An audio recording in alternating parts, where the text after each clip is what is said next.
This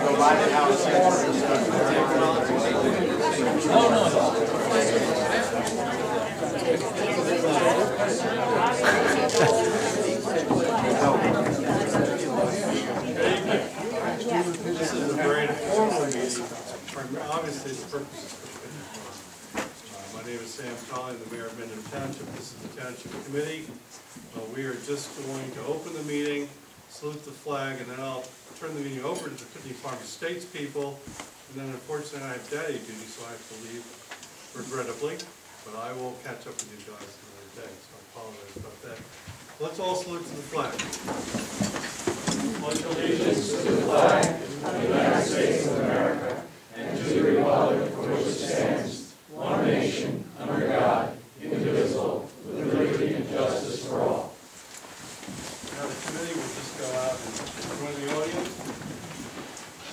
What am I going to say?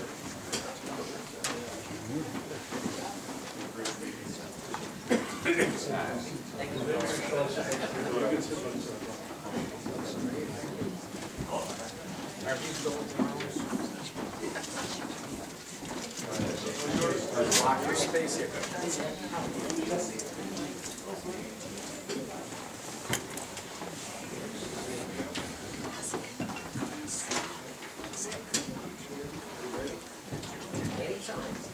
Good evening, ladies and gentlemen. Can you hear me back there? Yes, yes. I'll just stand here and talk a little bit. I'm Tony Gericchio. I'm chairman of the Pitney Farm Transition Committee. Again, welcome and thank you for coming. And tonight what we want to hear from everybody, or for some of the people in the audience at least, is what to do with the property. And that's the purpose of our meeting. The second bullet, the first bullet is that we're going to tell you just a little bit about the property, the project, so as to reorient everybody that's here and who hasn't heard it before or who has forgotten it. By way of history, the Township Committee asked that the Pitney Farm Transition Committee be formed in roughly the fall of 2010. I was the chairman of that committee, and there were about 6 people on it. And our mission at that time, our mandate at that time, was to investigate the property and see that basically the property could exist without costing the town any money. And it turned out to be that way. Mrs. Pitney still lives on the property. There are other people renting some of the houses there, and the income versus the expenses are pretty close. Our report, which is on, I think, the website and the TV, Steve? It's on the website. On the website. Showed last May, when we made the presentation, a slight deficit of $16,000, which could be washed either way. If the caretaker that's working there, if he's not there, the 16 would go away. If there was a way to get a little bit more money, then it would also go away. So we demonstrated that. We also came up with a few ideas about having possibly some events to bring in a little bit more money. I want to emphasize that our committee has nothing to do with the future use of the property. Any monies that we raise, any events that we have, will just be to improve the property as it is right now, bring the gardens back, do some work if needed at the house. So then once we finished that report, the Township Committee again asked us to continue going forward. I'm going to flip the chart. And they gave us, those were our recommendations at the end of the first Pitney Farm Committee, and then we came up with those recommendations, and they have asked us to go forward. Our committee has expanded, and I'll say it now, but I'm going to say it again, we need more volunteers, so anybody that's interested, please come on board. I'm going to work backwards because one of our recommendations, and all of them were brought and endorsed by the Township Committee, was to develop a master plan and a preservation plan. Those are probably two separate plans, although we're showing them together. When we presented this last May, the Township Committee said, before we embark on a master plan, we want to have a town meeting so that people can have an opportunity to voice their opinion about what should be done in the future with the property. Thus, this meeting, while it's a few months later than we had hoped, because of weather and other intervening events, we're here tonight. We're working on establishing an endowment right now for accepting donations and having a vehicle to accept money. There's been indication that people are willing to support the Pitney Farm effort, especially bringing back the gardens and some of the preservation. The first bullet, we've done that by having the second committee and breaking the committee down into subcommittees. We have the Garden Committee, headed by Katie Porter. We have Building and Maintenance, Bob Wonk right here, and Tassos Candianas. And then we also have Peter and Ami, who have done this program. They're on the master planning and preservation. Eric has been assiduously working to keep the history and some of the history of the family, so he's on that part of the committee. And we have Diana Altman-Brown, who's working on public relations and communications. And then we have June Ciappatini and Diane Colley, who are doing various committees. They're on a few of them. So Brian's here. Who's that? Brian Bowden. Oh, Brian Bowden. I'm not active right now. He's not active right now. He was on our first committee, but we bring him in as needed. That's kind of the background of the history of the committees and where we are and where we plan to go on a go-forward basis. Is there anyone I missed from the committee? I don't think so. Okay. With that little background, I'm going to turn it over to our facilitator, Joe Tony. Joe is an architect with the firm of Icon.5 in Princeton. I want to clear up one thing. Joe is working pro bono tonight for us. He is not being paid despite contrary comments and items in the newspaper. So, Joe, I'm going to turn this over to you and let you continue on. All right, well, good evening, everyone. I am Joe Tony, principal with Icon.5, and I'm delighted to be here this evening, that's okay, to help facilitate your suggestions for the Pitney Farm property. A little bit about myself and Icon.5. We're a 20-person architectural firm. We're located in Princeton. Our practice is in architecture, planning, and interior design. This past year, we were cited by Architect Magazine, which is the journal of the American Institute of Architects, as one of the top 10 design firms in the United States. We've worked with many community-based projects like this in numerous public libraries that we've designed, community and visitor centers, and conducted and elicited comments from the general public, just like this one. In addition, we've worked on many historic properties where we have been involved in sensitive and appropriate adaptations of those historic properties. So I'm very happy to be here this evening, and we have a few other people up here that are going to speak, and then I'll come back and start getting your suggestions about what you'd like to do at the property. Eric? Okay. My name is Eric Sletland, and in the interest of full disclosure, I'm Duncan Pitney, who was the last owner of the property. He was my stepfather.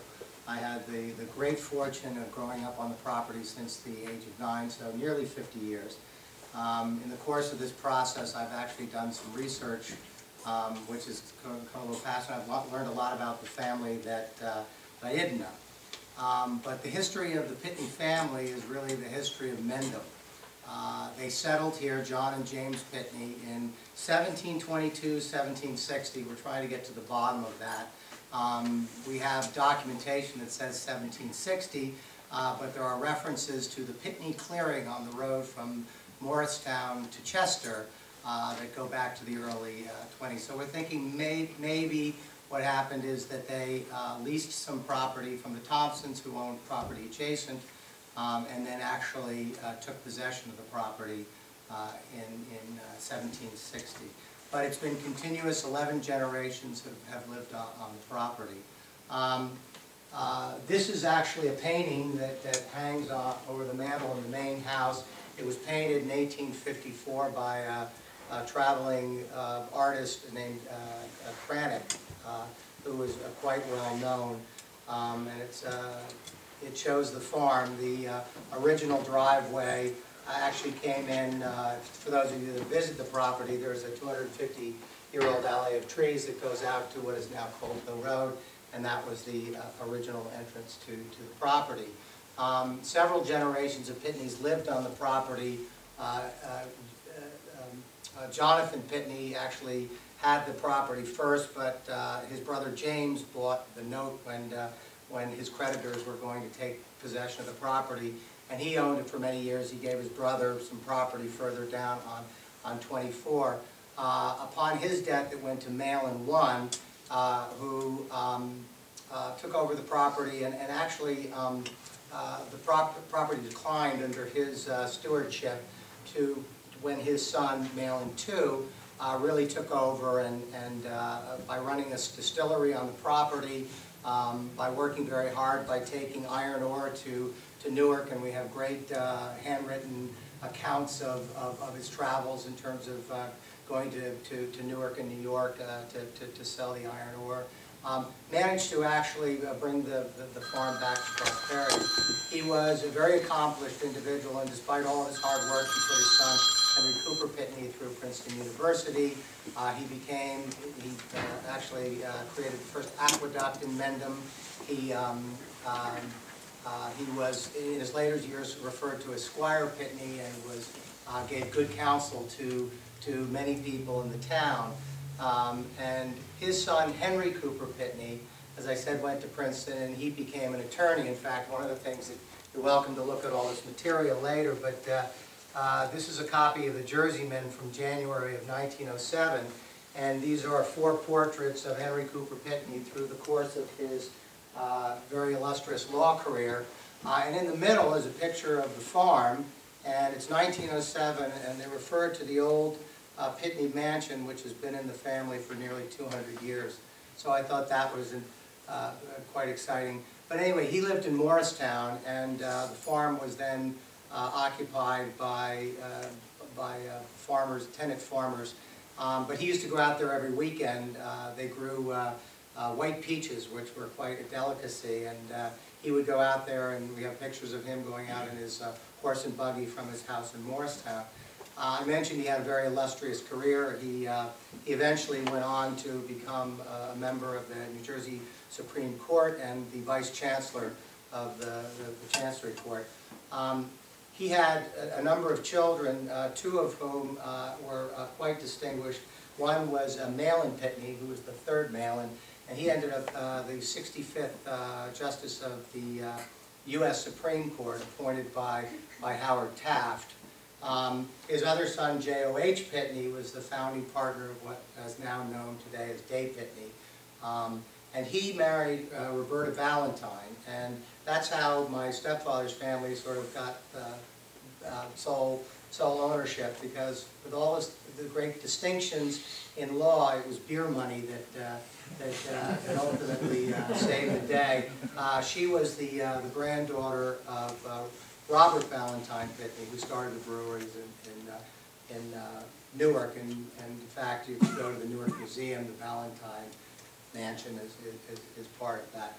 But it stayed in the family. Some other interesting people, Malin I, despite the decline while he owned it, as I said, built the first aqueduct, and he also served with Washington during the Revolution and fought in the Battle of Long Island. Joseph Watkins, Jr., who was the son of Phoebe Pitney, sister of Henry Cooper, fought in the Battle of Williamsburg, was mortally wounded, and came back. There's a monument in the Hilltop Cemetery in his honor, and there is a glass in one of the panes of the window in the house where his mother Phoebe etched with a diamond all of the particulars of when he was wounded, when he died, and what his rank was. And so that's still there. So some other Pitneys of note, Dr. Jonathan Pitney left Mendham to go to Absecon, and he was quite fascinated with the climate there, thought it would be a wonderful place for people recovering from illnesses to go and recuperate. So he was really primarily responsible for bringing the railroad from Pennsylvania to what's now Atlantic City. So he's considered the father of Atlantic City, and I laugh when I think about what goes on there today, and whether that, even in his wildest dreams, was something that he thought was possible. There is a great lineage of service to the township, starting with Shobel Pitney in 1821, Malin Pitney from 1828 to 1829, and then again in 1838 to 1840. John Ballantyne, who was on Roberta's side of the family, John R. Pitney from 1874 to 1877, and then my mother, Kathleen Pitney, in 1981. And she is, as Tony mentioned, is 88 years old. We just celebrated her birthday, and she is still in the house. As I said, the property is really, if you can turn to the next slide, I guess, is really it's a great acquisition from a historical, generational, agricultural, and horticultural perspective. And Katie will certainly talk to the horticulture, but just some things. It was, we believe it was part of the Freedom Railroad. The Rockabye Railroad went through the property, and there was actually the Pitney stop. In fact, this is a notice in 1910, I guess, talking about a special train going from Pitney to White House Station. It ran as a dairy farm for many years. As I said, they had a still. So it ran actually as a farm up until the 1960s. In fact, when I moved there, there were 2 cows left, one Butter and her offspring Buttercup. And they were the two. And Lou Hoffman, who had been there for many, many years, was there. And there were even Angelo Biondi, who had worked for my stepfather's grandmother in Morristown, where they had a house on Madison Avenue, was still in his 80s and pruning the fig trees and taking good care of everything. And my mother, who has a degree in landscape architecture from Smith College, when she arrived, started to get involved, and Angela told her in no uncertain terms that she was not allowed in the garden because women in the garden was bad luck. Anyway, you're welcome to look at all the material that exists here, but I want to close with reading something that was from a book that I came across, and it was an event that took place at the farm in Thanksgiving. And it says, after lunch and a sip of Applejack produced on the farm over 50 years ago, the host welcomed the guests to the restored mansion house, recalled some historical incidents set forth above, and expressed the hope that in these venerable surroundings and antique fittings, the guests might imagine the Malin Pitney of 100 years ago return to enjoy the warmth of the hot air furnace, listening to the radio to the score of the Army-Navy game, or strolling to the barn to watch the cows milked by electric-driven machinery, dashing in his motor over paved roads to the movies at Morristown, or telephoning the doctor for something to relieve his cough. He also hoped that all the guests in years to come would feel at home in the ancestral mansion and enjoy the reminders of their forebears and their life here in years gone by. And that was Thanksgiving 1925 by J.O.H. Pitney. And that's really the feeling, if there's, and, you know, I know something you don't know, and I invite anybody who hasn't been to the property to come up. It's really, it's very magnificent, but our hope in approaching the town and ultimately having the town come into the ownership of the town, and therefore an asset to the entire community, is that whatever the municipal uses are, that anybody who comes there feels the underscoring of all of the years that have gone by, and you know, any town is a community, and any community is a function of the people who created that community. So to come and read a book or go to a concert on the lawn or whatever their uses ultimately become on the property. The fact that when you enter that property, you have this sense of time and the sense of tradition is I think what we would really like to see happen with the property. So I'm really excited to be here tonight, and I'll turn it over to Katie.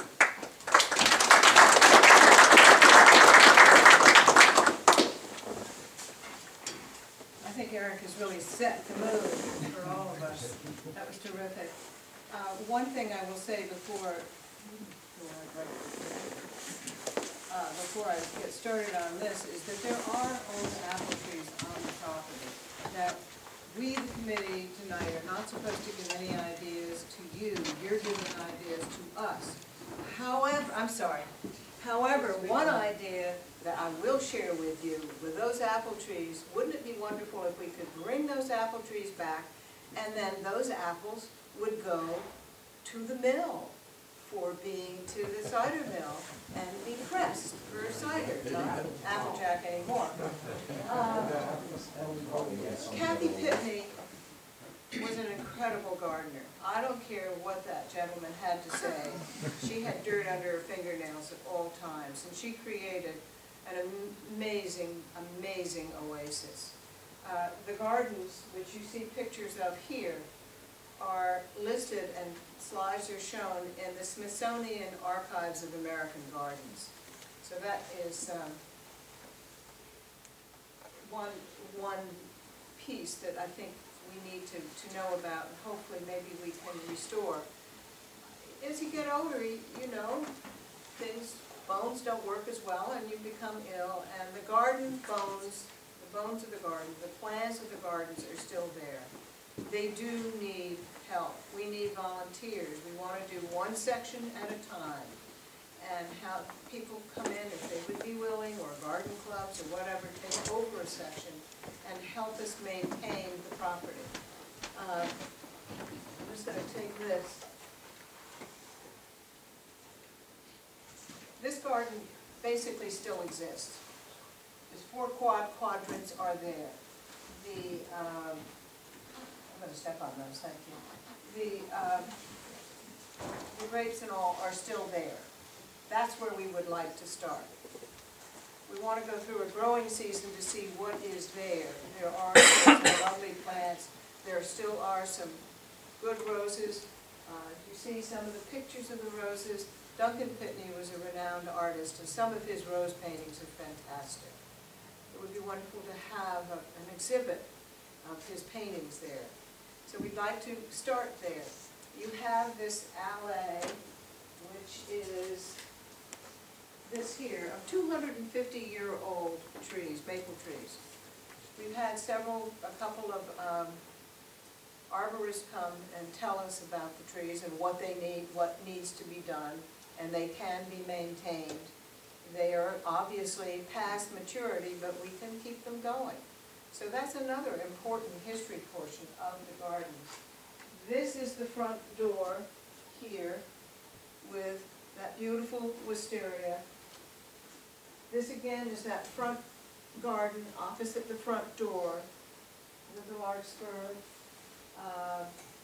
This is another path, and I don't think there is a wonderful walled garden, like a secret garden, a wonderful walled garden. There's a lovely gazebo, which a resident was generous enough to restore for us. So that is all in place.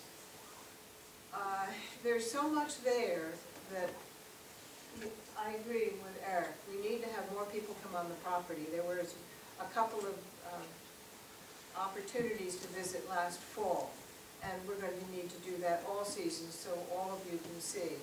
If you want to know some of the suggestions that the first committee came up with, do go to the website and see what you think.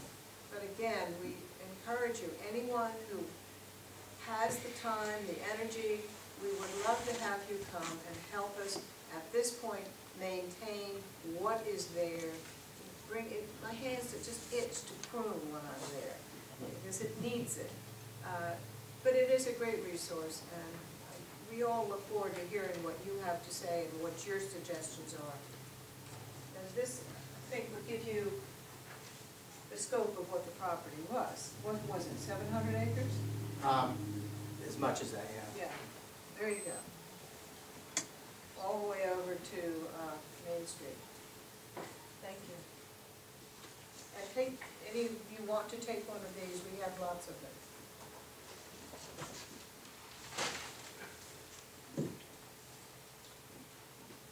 Maybe there's some slides with that. Oh, I'm sorry, I forgot. Not this one. These are some of the certificates that were given in honor. These are magazines that the Pitney Farm has been shown in. It has received Century Farm Awards. This one I think is particularly interesting. In this, the 200th anniversary year of the U.S. Constitution, the U.S. Department of Agriculture is pleased to acknowledge the vital contribution of farm families to the growth and strength of this great nation. Your farm, meaning Pitney Farm, has been recognized as having been in the same family since the birth of the U.S. Constitution. That's June 21, 1988.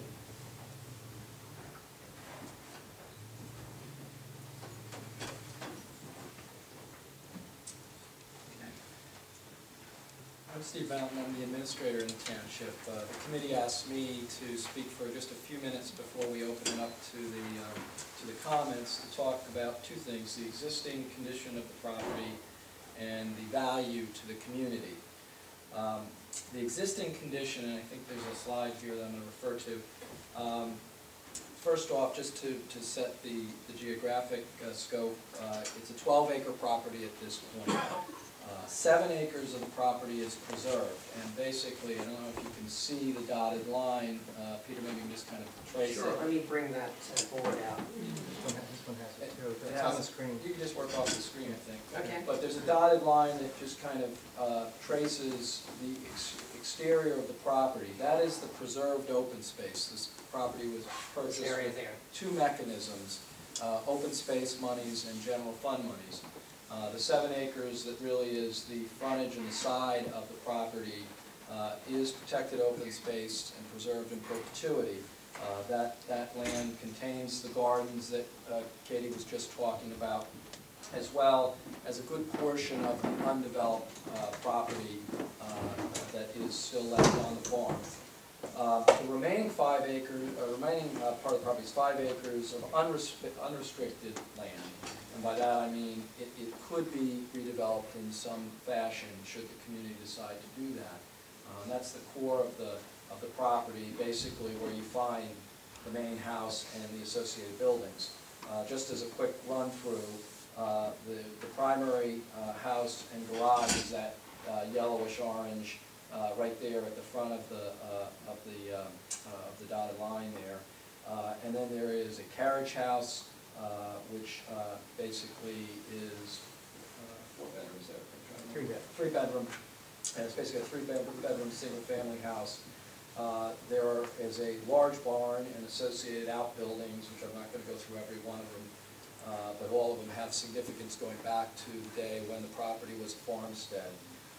There's also 2 cottages and a studio, as well as the flower and vegetable gardens that Katie was referencing, the wall garden, the gazebo, a small pool at the back of the property, and obviously a lot of just open land, as well as some wooded land on the circumference. The property, as was referenced by a couple of the prior speakers, is currently inhabited still by Mrs. Pitney and tenants of Mrs. Pitney. Under the contract for sale, the arrangement was that the home could be continued to be occupied by Mrs. Pitney and her tenants for as long a period as either the township was ready to maintain that arrangement, or that the family would say that they no longer had an interest. So in other words, if either one of the parties were to say that we no longer wish to continue the occupation under those terms, it would end, and the full maintenance and responsibility of the property would come over to the township. The transition committee has put together an excellent report, which was referenced before and is on the website, which in addition to looking at all of the property's assets and really in addition to inventorying, it also assesses its, the conditions of those elements. Also looks at the property from a maintenance standpoint and comes up with essentially a formula on how the property could continue to be maintained in a self-sustaining fashion, in other words, not requiring any township tax dollars. And the transition committee at this point is in the final stages of essentially putting all of those plan elements into place, so at the time in which either the township decides it is ready to assume the full maintenance responsibility, or the family were to come to us and say we're ready for you to assume the full maintenance, that we will have all the elements in place so that the property's income, whether it be through rent, whether it be through events, whether it be through contributions, or all the above, can sustain the basic operation of the property. That is not taking into account whether down the road the community were to determine that there is an additional civic use beyond pretty much the maintenance of the status quo as you see it now.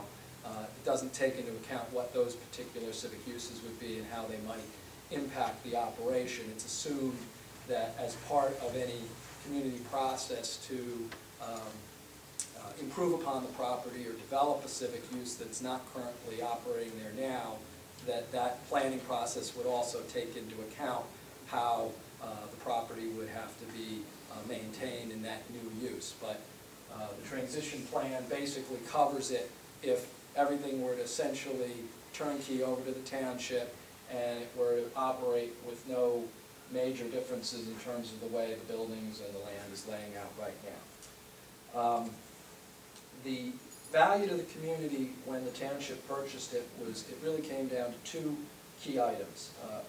The number one goal was preserve the character of the neighborhood in which the property sits. It is really one of the last farmstead properties with historic value in the community. It buffers pretty much what would be described as a suburban residential neighborhood, and with the open space monies in, it was intended that by purchasing the property you could preserve that neighborhood from further development that would be possible if it were to have been subdivided by the family. The second element of the purchase in terms of a goal was to protect the historic features and to create a possibility for potential future civic uses. Those are not necessarily overlapping goals.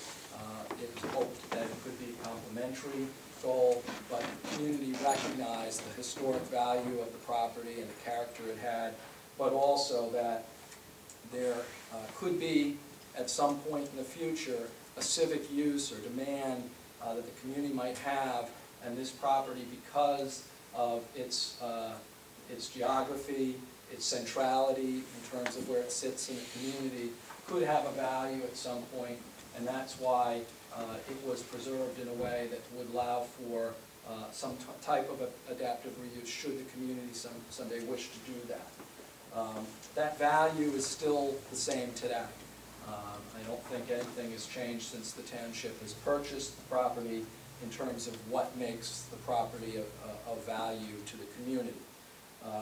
To ensure the value was realized, the township engaged the citizens you see before you, as well as several others that are out in the audience that are working behind the scenes, to oversee the transition I just spoke of, and not just the transition of how can the property be maintained in the short term, but to build and help build a foundation on which the township committee could rely on for a longer term plan that addresses the community's needs.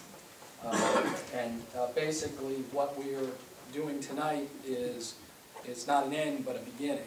It's the first step in what I think the committee feels will be a process to really get from the community some insights in terms of what you feel this property's value could be in terms of use, and how that value can be woven together into a long-range plan, which is expected will take a while, but that you have to start somewhere, and I think with Joe's help, we're hoping at least tonight to come together with some basic ideas that could be synthesized, brought back to the Township Committee, and then the Township Committee can work with that in terms of how they wish to then move the process forward in conjunction with the Transition Committee. So with that, I think I'm turning it back to Joe. Okay, so I think we're ready to start, or you all are ready to start, where now you all speak. And let me just suggest two things. This is intended to be a brainstorming session, so I encourage you to say anything you want regarding the appropriate uses for this property. Don't worry so much about cost or traffic or anything like that, because the goal really is to get ideas. The future master plan will take care of the evaluation of the appropriateness of the suggestion in terms of, is it viable, what will it mean for all those specific things. Because there's no way that we'd ever get consensus here this evening or evaluate all that, because that takes a long time. So, with that said, I encourage you all to tell us what you think would be great on the property. Anybody want to go first? Please. I'm just wondering what might be the future needs of the township. I mean, we've heard about possibly a library, a municipal building being put on the property and so forth. I was just looking down the road, if the township has thought, you know, and I think that might give some direction if we knew a little bit about, had some input from the township as to what their thoughts might be for the property. Yeah, go ahead. And it might be helpful too, if you don't mind, just if you could just say your name. Just yeah, Richard Derrick, Tempe-Wick Road. Sure.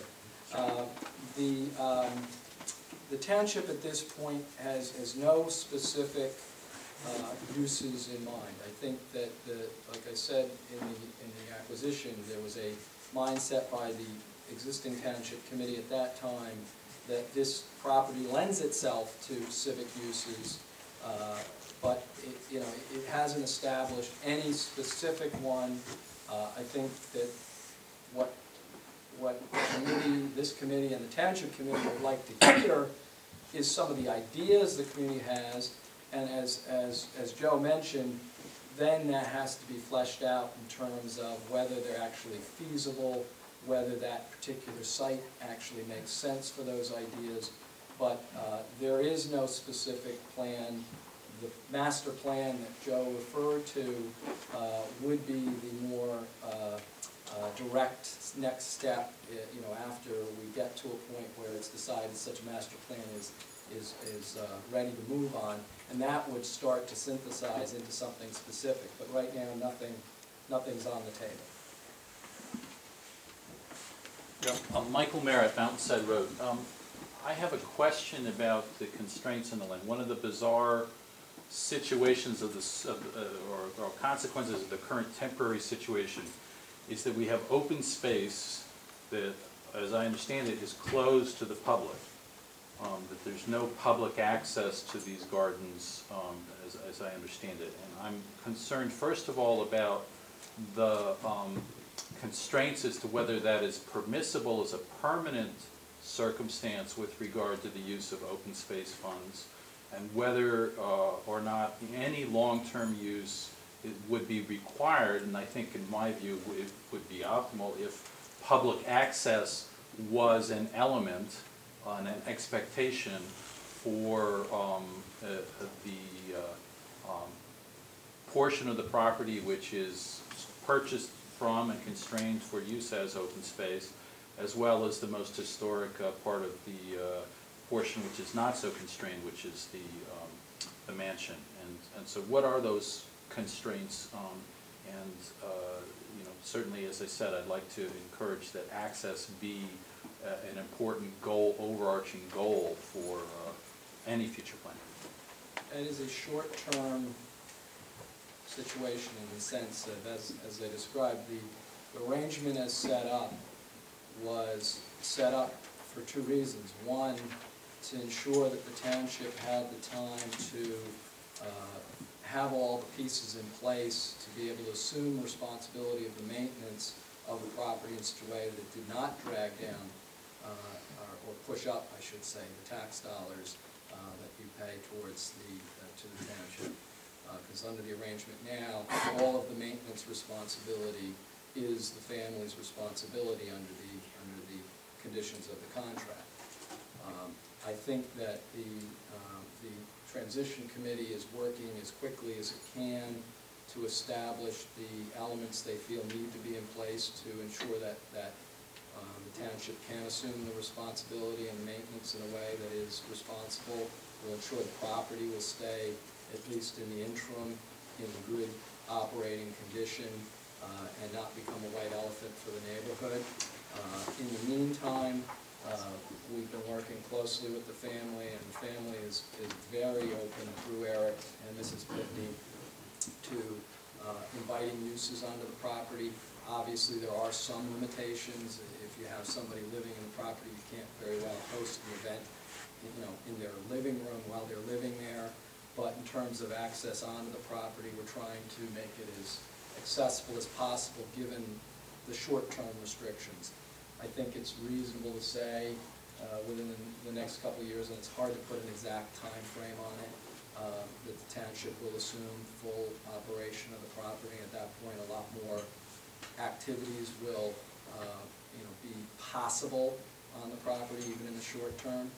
But right now, it's a transition. Well, if I can, I think you've highlighted this as a temporary situation. My question was really addressed: what are the requirements for public access in the long term? If we're looking for how to use that property in the future, and even disregarding the mansion, which is not so constrained, there's open space, which, as I understand, is currently fenced off from the neighborhood, is only accessible through this property, which is currently tenanted. So I think if we're to understand the context for brainstorming a permanent solution, what are the rules that we would need to aspire to? Could we, for instance, take the current situation and make it permanent, in which open space properties are only available under, a specific arrangement with a tenant? Is that viable legally, even if whether or not it would be a reasonable plan to run? No, obviously the transition committee is working through some of those challenges, and I wouldn't be honest with you if I said they have worked them all out at this point. But I think from what I've heard from them that they're not looking to see the possible use of some of those buildings in the short term as properties that could be leased as an inhibition to utilizing the property, by the public utilizing the property. We have other pieces of open space in the community that have tenants on them, and we've been able to work the public use. So I'm sorry, I don't want me to be argumentative. The question is really, do we need to require, to permit free access to the open space portion, or is it permissible to leave it effectively available only to the tenants?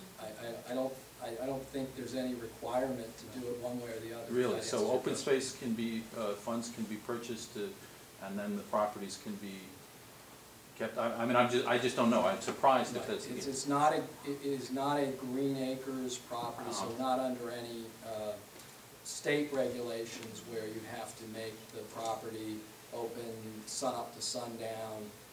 And even Green Acres does allow you to have certain practical restrictions on areas where people can go within a property. No, we're not. And I think that the area of the property that is open space, you really can't distinguish it from the area that is not restricted. Right. It's kind of all one. When I say it's got an open space restriction on it, it just means it can't be developed. Right. Okay, great. That's the restriction. I appreciate the clarification. Thank you. Thank you very much. My name is Tassos Konidaris, and I live on Valentine Road. Just two thoughts. This is supposed to be just input, right, for potential uses. And you wrote library and municipal building. If I understood the previous fellows, I don't think he suggested those as uses. No, I know, but I put them down anyway. I just put them down And to then the it's chart. yours as well, on the same. On the same, this, due to the spirit. If somebody suggests library, municipal building, I would love to see them out there. Okay, But so these are you, yours, they're not the community's suggestions. okay, These are yours, they're not the community's. then, So from a process perspective, I know I'm coming across as argumentative, and my friend here knows that. does anybody think this should be up here? Yeah. Okay, fine. Now we have the, thank you for clarifying that. I was just trying to get the conversation Oh, I going. got you, I got you. So I would love to see the property preserved and registered for historic purposes. As is. As is. It will be a wonderful way to preserve the history and the writing on the property.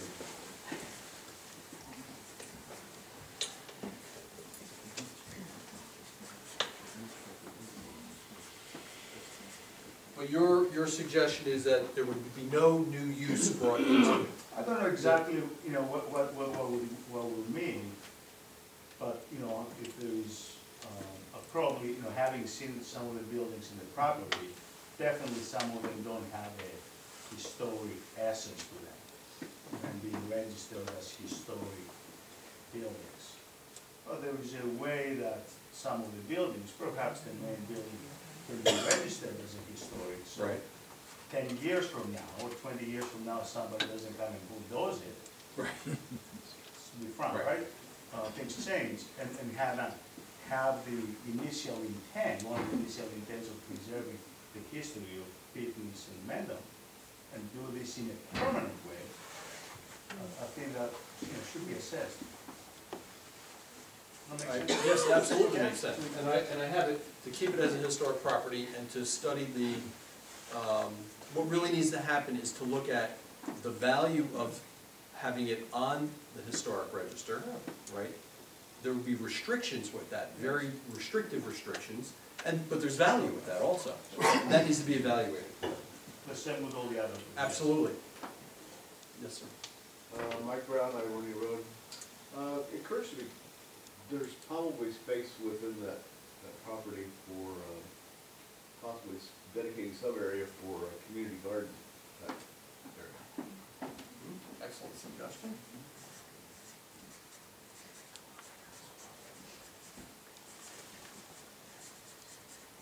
And I would actually, that would be a question I would have about, would that be considered development in open space? It's not, because it's not a structure, right? That's correct.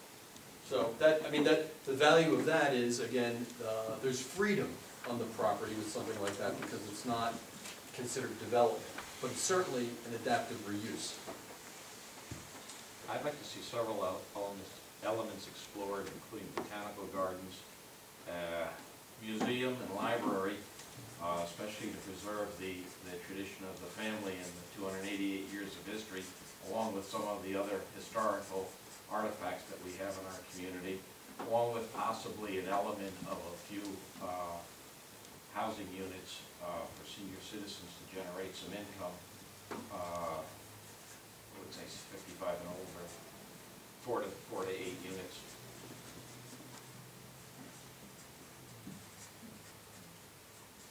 Look, I have a question regarding the museum. The suggestion is that its focus would be a regional history. Right. Or Town. right, town. Both Mendham Township and Mendham Borough have scattered artifacts that are looking for a home, and maybe the Mendham's Historical Society, part of the museum, to house that within a library. And also the botanical gardens, because I think libraries lend themselves to outdoor seating areas, reading. So, you're suggesting that some of these might be together, Right. intertwined.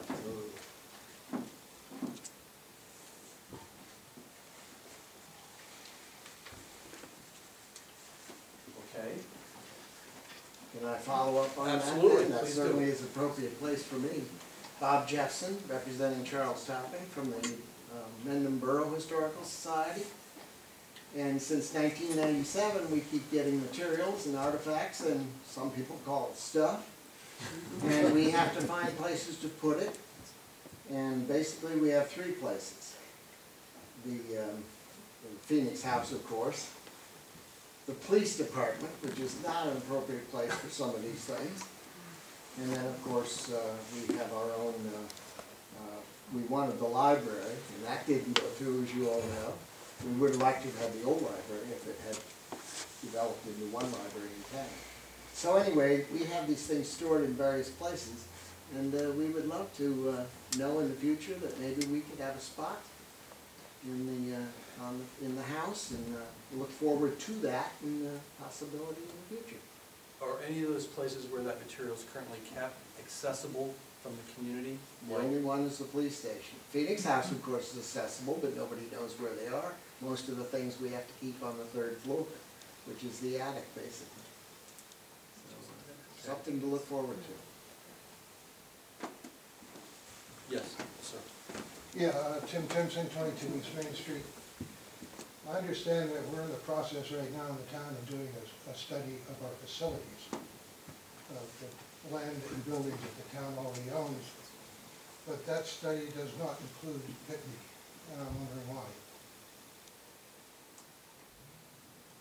I don't know that anyone's put that restriction on. Sorry? I don't know that anyone's put any restriction on what the facility, are you aware? I'm looking at. There's no restrictions, Tim. Well, according to the chairman of that, who I know very well, she says this does not include it. She was told this would not include Pitney. Anyway, that's more for the township committee. Let me go into just looking around without the benefit of this study. The areas that I think we need are a library, a municipal building, we need a new police department, a youth center, if not a center, at least something that in this area that the kids can go to and enjoy themselves. There's really nothing in town for them. Somebody mentioned senior citizen, although I think the community club may handle that. And no matter what's selected, I'd like to repeat what we've just heard, that some area be set aside to celebrate the history, not only of the Pitneys, but of the Mendhams. I think that's my view. I'm still interested in seeing this facility study. And Joe, for the benefit of the public that don't know, my mother and my brothers and sisters have all determined that if the use were to go and have some historic dynamic to it, that there are things that are within the family, original documents, letters, the original painting that you see there, and a host of other things would stay with the property. I'd like just to tag on to that. Claire Button, Recreation Committee Chair. We're excited about a lot of the possibilities there in the barn for some multi-generational programs and activities, and as well as other areas at the site. So we've talked about it. Recreation. Recreation. Recreation. Youth, multi-generational things.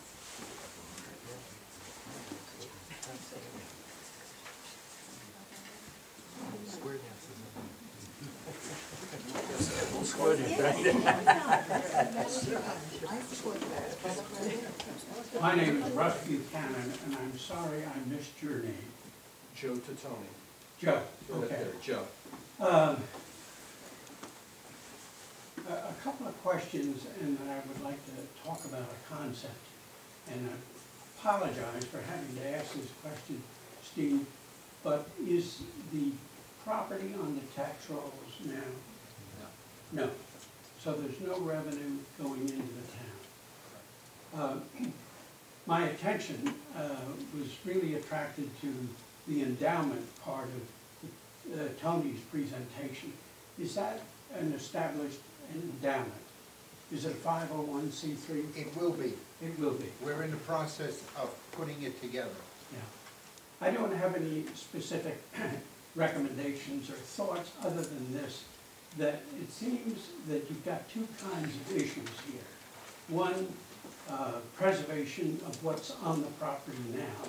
And two, what do you do with the balance of the land to satisfy some of the suggestions that have been made by residents here? And by the way, I'm a borough resident, but I'm a former township resident for more than 40 years and served on the planning board for about 17 or 18 years.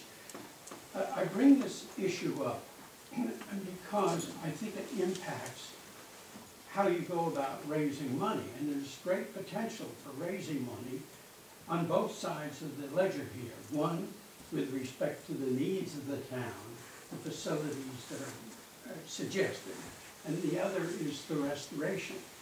And if you could approach it from that point of view, it might help a lot.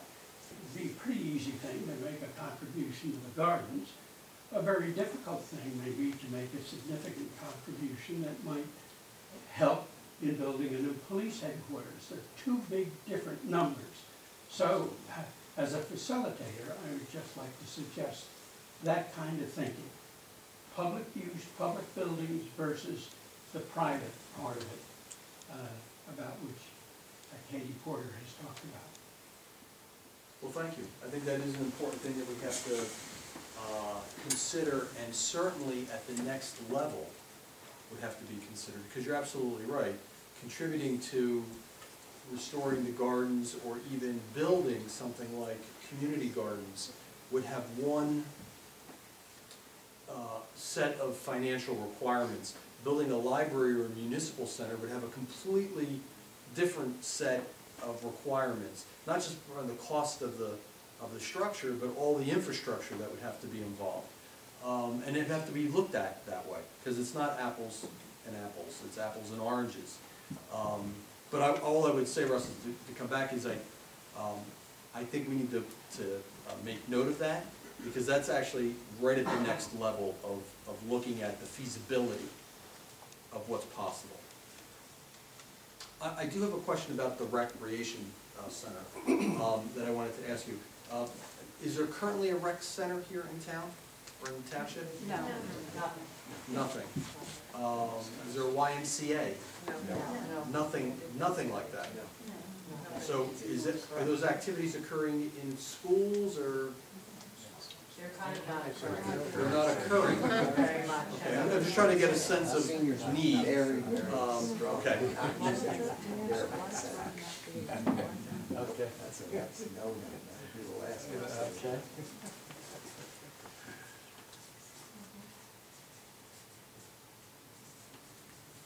I'm just making myself a note so that you record it on the basis of what you mentioned.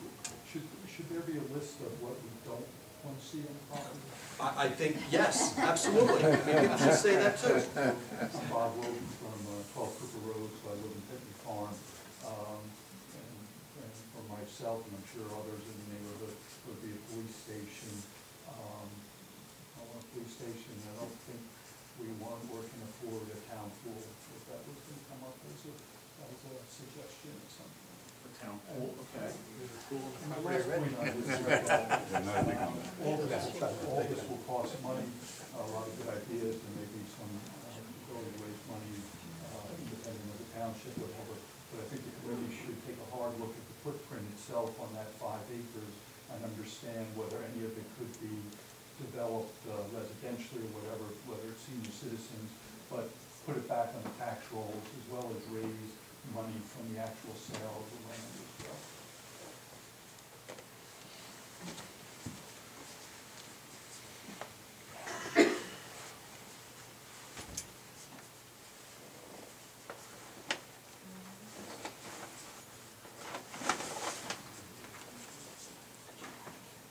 Thank you. Yes. Just a little follow-up to Mr. Merritt's comment, probably for Steve. 2 years from now, 5 years from now, when this property is open, is there any restrictions in traveling from Cold Hill Road through the open space reserve section to the 5-acre core area for the general public? Right. Or would a new entrance have to come off of either Valentine Road or Shelton Road back? There's no present plan for restrictions, but I can't say that one wouldn't be necessary depending on what you were using the property for, because as you know, your access from the side and the back of the property is pretty much going through yards of people that live on the other side, with the exception that there's one little finger that goes out to Ballantyne, but other than Right, that, on it's Valentine, it's a residential development. there's a 50-foot or whatever strip there. Right, so, you know, the access would be difficult, but, you know, if there was a, you know, a defined use that, and even a community wish to have some access, you know, from at least from a foot standpoint, I think it would be considered, but I think it's more than likely, at least in the interim, that the transition committee would probably want to see the access stay through a main access points as opposed to through a back way. You know what I'm saying? And I'm thinking of, you know, suppose a library gets built. Right. And I personally never had a problem with the library in conjunction with the historic elements of the old mansion. But suppose a library gets built and it brings in some, and you said don't talk about traffic, but it brings in community people. Would that come through the residential area, or would that come through the existing entrance off Culver Road? I think that'd be a very important thing to the residents that surround the I think it would be property. too. And that would be a plan issue. I'm not copping out on the answer, but, you know, I think that the comment that Russ had before was right on the money, that we really have two separate levels of planning going on.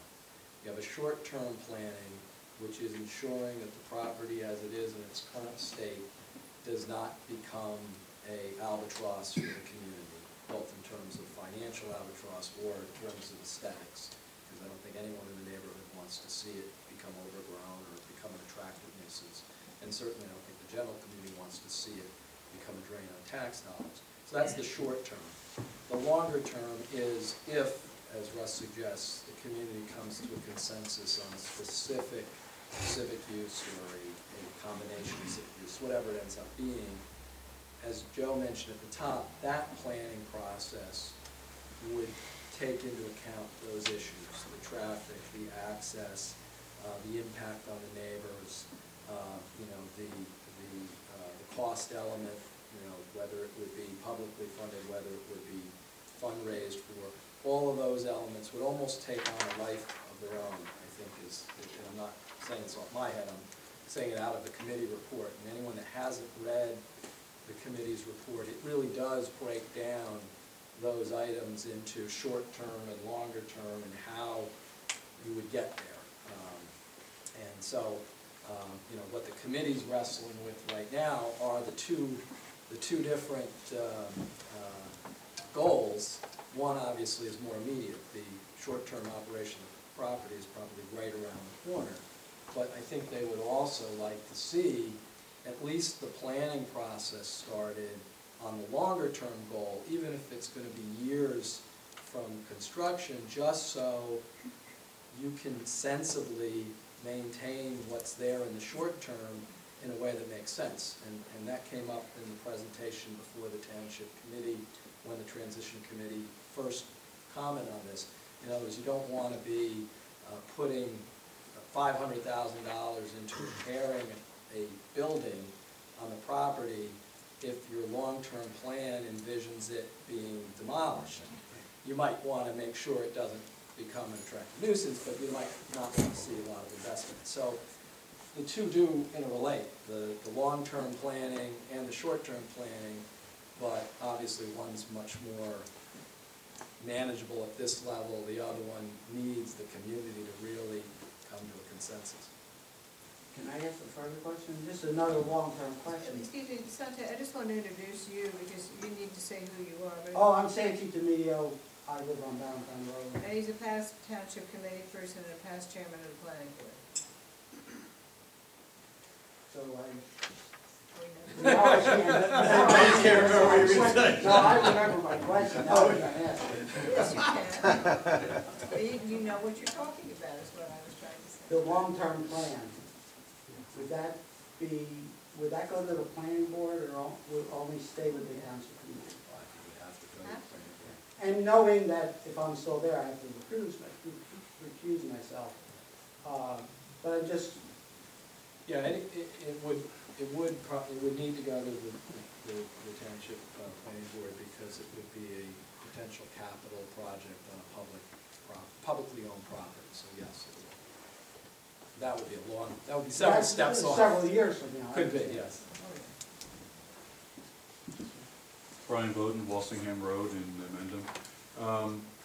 Two things. First thing is, the main house is one of the biggest treasures, the obvious treasures on the property to preserve and all the history and culture associated with it. But it's also not structured to be like a library, take the load, or have the public going through. You need a lot of extra improvements for safety and security. So there's a dilemma of, if you have this great jewel and you preserve it, who can go in and look at it? And what I was thinking of, and actually somebody talked about it earlier today, if you go to the Newark Museum, the Ballantine Mansion is an annex to the museum. It's very nice. So you can go from the museum, provides a presence, which provides security and things like that, but also you have access into the museum on a limited basis to look at it or to do research. So something like that might be of interest, where you could build something, whether it's a library, would be very appropriate, but connect it to the farmhouse or mansion, and that way you provide all those same elements where you have access to it and you can use it, but it's also being preserved. Just, you know, it may or may not work out. If you go for historic registration, on the historic registers, usually they want to preserve the original setting. So if you have a big library connected to it, that might obviate that. So there's got to be some net decisions on it, but that might be something interesting to consider. No, that's an excellent suggestion. If it were on the historic register, you could, the house, the property's a different issue. You could build anything near it. As a matter of fact, they would want that to look different than the house, so that the time periods have been identified. Interesting. There are many, many, many examples of exactly what you say, and it actually should definitely be considered regardless of what new use goes on the property, if new use goes on the property. Let's say if you were to just play it out as a library, you're absolutely right. You wouldn't want everybody with all their kids and strollers and everything. It would be almost an impossibility kind of going through that. But there are complementary uses that the house could be used for. Office, public space for meetings, small, but there. I mean, the libraries have that now. So I could imagine some spaces for that function, as well as a museum would be another great example, even a rec center. You would have no physical recreation in that space, but I guarantee if we were to program a rec center, there would be small meeting space, there would be office space, there would be a lot of things that the house could potentially be used for, in addition to, or in combination with, exhibiting regional artifacts or a lot of these other suggestions. So I think it's a great idea to think about it like that. You gonna write down or not? I am. Oh, okay. You're a right-hander, so I don't know if I could trust you. The other thing is that some of these uses, you know, it's kind of ironic. I think most of the people, you know, don't like the idea of a police station going on, particularly the neighbors surrounding it. But ironically, it would probably have less impact in form of traffic and so forth than something like a library or a municipal building. So I think people have to kind of look at all the options, what they would actually look like, and see what happens to come up. But what I would like to do is, Eric, I'd like to put you on the spot for a minute. Eric's been very good about trying to avoid conflicts of interest or be pushy on this. But I know the Pitney family does have some ideas when they first get the idea of having the property preserved rather than making it a housing development, as to what kind of uses or use they would like to see. Obviously no legal binding, but everyone else is commenting. I think you should have the opportunity to say what the family had in mind. Well, I'll just talk about how this actually came to be. I'm in the construction business, and we did the renovation of the Morristown Library, which has a huge local historical collection. And we did Parsippany Troy Hills Library, so I was following library activity within the state and came across a Dodge report that indicated the township and the borough were looking at a joint library. So I called the engineer who I knew, who told me, well, there's some steep slope issues and some other environmental concerns and whatnot, so we're not sure what's going to happen with that. So I approached the town, and over a period of time, a conversation ensued. And my thinking was, and it was interesting because I did the subdivision of the property, the last subdivision in the 1980s, and one of the real problems that I had was water, because each of the lots has a septic system but couldn't have a well as well. And and at that point the water came down Cold Hill Road, and it went up 24, and it serviced Brockton Drive, and it serviced Pitney Drive, and even connected. And so I figured this wasn't going to be hard. And anyway, I went through a long, protracted process. But one of the things that I discovered in the process was that Henry Cooper Pitney in the early 1900s donated the water rights to property that he owns, which allowed the borough to secede from the township. So my emotional reaction was, gee, if this could be a spot, because Cold Hill Road is the division between the township and the borough, and the borough is zoned commercially on the westerly side of the street. If the Pitneys were instrumental in pulling the two communities apart, maybe they could be instrumental in bringing the two communities back together. So that would be a great idea. The issue of being brought up of cost, and I wonder what the cost is for maintaining two municipal buildings and two police departments, and I don't know. I mean, I'm not. I'll talk strictly as a citizen now, and I thank anybody who serves publicly, because as my grandmother said, no deed goes unpunished. And so put yourself out there, you get high marks from me. But one of the things that it seems to me that this relationship goes back to a point in time that nobody really can put their finger on. It's kind of like the relationship between the Yankees and Boston. They just they perpetuate this animosity. And I think 95% of the people who go to the extremes of beating other fans up, almost to near death, do it because of its tradition. And so, so I don't know. I grew up in this town, and I remember a traffic jam in Mendham was getting stuck behind a hay wagon, and I remember being in the car at the Cold Hill Road and 24, and listening to Cousin Brucey on AM radio, because back then that was the, who knew about FM. And having a song go out to some girl, and this goes out to so-and-so in Morristown. And you never even heard of Morristown, let alone Mendham, And now my kids are fascinated by, by things that, they looked at my old BlackBerry as if it was some ancient relic that was, And the idea again that that this could be a property that brings the entire community, and I don't see a difference between the township and the borough. I know for people who live here, there's political issues, but it's Mendham, and to have something that brings it down, that has a municipal use, that again that brings people together and gives them a sense of time, and a sense of who came before them and how the community evolved is to me would be the absolute. And what's great about the main house is that if you pared it down to its most historic portions, because in 1925 J.O.H. Pitney came and he did put on that serpentine garage addition that you see, and they did add some things that were convenient. But if you took it down to its most historic portions, it's a cube, and from a planning standpoint, that's very, very workable. So the idea that, as you mentioned, Brian, that could be an annex like the Pitney Valentine houses, could be wonderful. And if you could have the historic portion of a collection in the house, and then the library portion, in a new structure, with all the technology and all of the structural issues and all that stuff, that to me, and then you could take a book and you could go and sit in the garden and you could read it. That would be, that would be part of the vision that I had when I approached the town to begin with. But again, that's my opinion as a citizen, as somebody who's clearly emotionally involved. I recognize that the town has to satisfy a myriad of agendas, and so good luck. Yes, ma'am. Diana Brown, and one of the things that I've heard more than once is using the grounds, the lawns and such, as a new, elegant outdoor venue for weddings or reunions or things of that nature.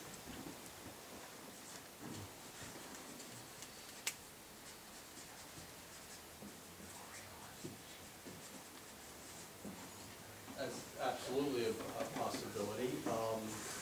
That would be seasonal, that would have to be evaluated, because obviously it's seasonal. It's also potential for revenue generation. And it's also a way to get the community to, it gives the community another venue to actually have events at. I don't even know if how close outdoor venues are, or how many we might have in and around the town or the township, but certainly this would be a great place for something like that. There's a lot of outdoor space, but not much of it is cultivated To be used. To be used, yes. And the gazebo, I think Katie mentioned, was already refurbished and has been used for weddings, right? Yeah, all my sisters got married there. It works very well. Look at the ideas on the website, that's one of them. And I think that's an easy one. I mean, the things you have to think about when you think about that is, okay, catering facilities for that, restroom facilities, parking, I mean, they're all the things that come past that, right? And all of which probably are very doable on that particular property. I have two comments. One is a resident and one is a question as a member of the committee. The first one is, personally, I'm not a fan necessarily of police station or municipal building, but I'm curious to know what some of the public things, and I think it'd be much harder to raise funds for, if that was one of the intended uses, as opposed to community gardens, community centers, historic centers. I think people are much more likely to participate in the fundraising endeavors. I don't think people are going to be quick to write a checkbook for a new police station or municipal building. The second comment I have that I think that as a committee and residents that we need to consider is if they did build a library or municipal building there, for those, and a disclaimer here, I live in Brookside, for those of us who live in Brookside, I think it would be a huge change to the center of Brookside. And I think it is a responsibility of this committee to take into account how it would change the existing town, not only how it would impact the Pitney property. Good point, very good point.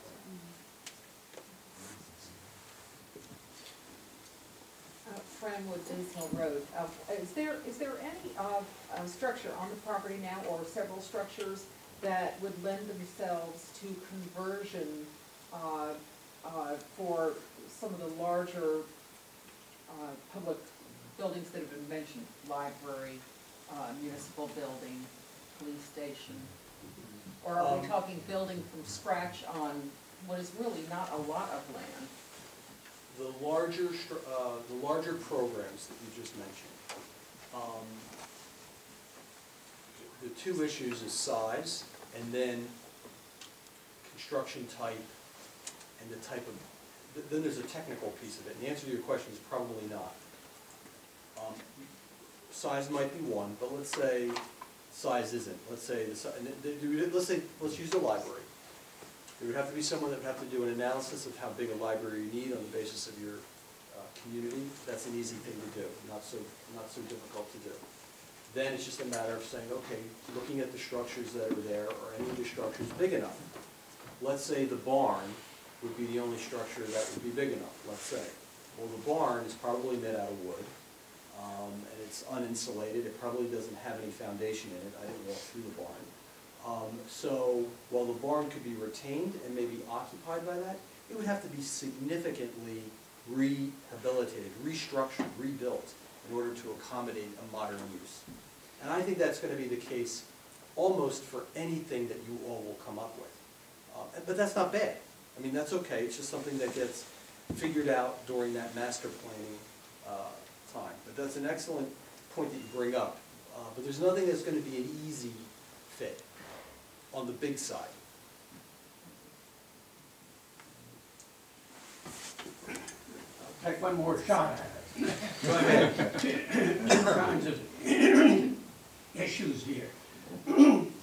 But would your firm be willing to undertake on a strictly a speculative basis, coming up with a conceptual plan which shows the land that's to be dedicated to public use, that is, facilities that the town requires, whether it be the fire department, or the library, or the police department, and that which is to be retained, and how can it be used, that is the house, the barns.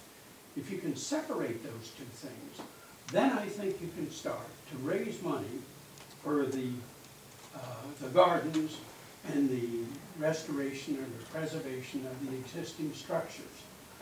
Would your firm be willing to undertake a conceptual plan to do that kind of thing? Did you forget something? You're asking me if I would do that for free? Well, I'm asking you honestly, because my firm would definitely do it, but we won't do it for free. If your firm did something like that, then you'd have a real anchor here. And you'd be a strong candidate for the big job. But